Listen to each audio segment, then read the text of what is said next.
মাগরিবের নামাজের পরে হাসবুনাল্লাহু নি'মাল ওয়াকিল এই দোয়াটা যদি 33 বার করে পাঠ করতে পারে, আল্লাহ পাক নগদে তাকে 4টা পুরস্কার দান করে দেয়। যেরকম সুবহানাল্লাহ। এবং এই পুরস্কারগুলো আপনি নিজের চোখে দেখতে পারবেন যে হাসবুনাল্লাহু নি'মাল ওয়াকিল এই দোয়াটা পাঠ করার কারণে আল্লাহ পাক আপনাকে কি কি বেনিফিট দান করেছে। 1 নম্বরে আল্লাহ পাক আপনার দুশ্চিন্তা, আপনার টেনশন আল্লাহ পাক দূর করে দিবে। আপনি যত বড় দুশ্চিন্তায় থাকেন না কেন, আপনার টেনশন আপনাকে একদম শেষ করে দিচ্ছে।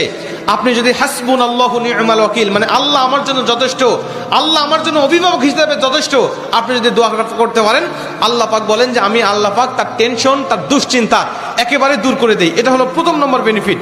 দ্বিতীয় নম্বর বেনিফিট হলো যে এই দোয়াটা যদি কোনো ব্যক্তি নিয়মিত পাঠ করতে পারে, রাসূল সাল্লাল্লাহু আলাইহি ওয়াসাল্লাম বলেন যে আল্লাহ রাব্বুল আলামিন তার বিপদ আপদ বালা মুসিবত আল্লাহ পাক দূর করে দেয়। এটা আল্লাহ পাক নিজেই তার জন্য সাহায্যকারী হয়ে যায়।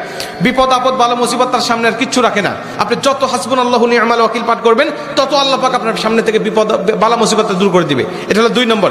3 নম্বরে নবীজি সাল্লাল্লাহু আলাইহি ওয়াসাল্লাম বলছেন যে ব্যক্তি হাসবুনাল্লাহু নি'মাল ওয়াকিল বেশি বেশি পাঠ করবে, আল্লাহ রাব্বুল আলামিন সে যদি কারোর দ্বারা জুলুম শিকার হয়ে থাকে, সে মাজলুম, তার উপরে কেউ জুলুম করেছে, তার উপরে কেউ কষ্ট দিয়েছে, তাকে এই কষ্টটা সে পেয়ে আল্লাহ পাকের কাছে হাসবুনাল্লাহু নি'মাল ওয়াকিল পাঠ করেছে, আল্লাহ পাক বলেন নিজেই আমি ওই মাজলুমের পক্ষে হয়ে যাই, জালিমের বিপক্ষে আমি আল্লাহ নিজের অবস্থানটা দাঁড় করা দেই। যেরকম সুবহানাল্লাহ।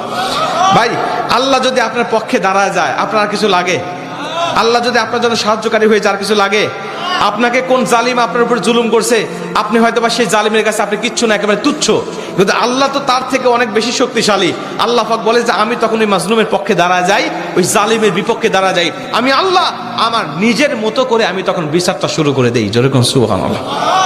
এজন্য যদি কেউ আপনার উপর জুলুম করে, আপনি হতাশা হবেন না, আপনি কষ্ট পাবেন না, আপনি আসমানের দিকে মুখটা উঁচা করে বলবেন হাসবুনাল্লাহু নি'মাল ওয়াকিল নি'মাল মাওলা ওয়া নি'মান নাসির। আপনি এই দোয়াটুকু শুধু পাঠ করবেন, দেখবেন যে আল্লাহ পাক আপনার সব হতাশা, সব দুশ্চিন্তা, সব টেনশন আল্লাহ পাক মুহূর্তের মধ্যেই আল্লাহ পাক আপনার দূর করে দিয়েছে। যেরকম সুবহানাল্লাহ।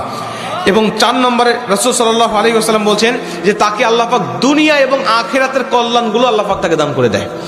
দুনিয়াতে যত কল্যাণ, যত খারাপই আছে এগুলো দূর করে দেয়, কল্যাণগুলো আল্লাহ পাক দান করে দেয়। আবার আখিরাতের যত কল্যাণ লাগবে আপনার সব কল্যাণগুলো আল্লাহ পাক আপনাকে দান করে দিবে।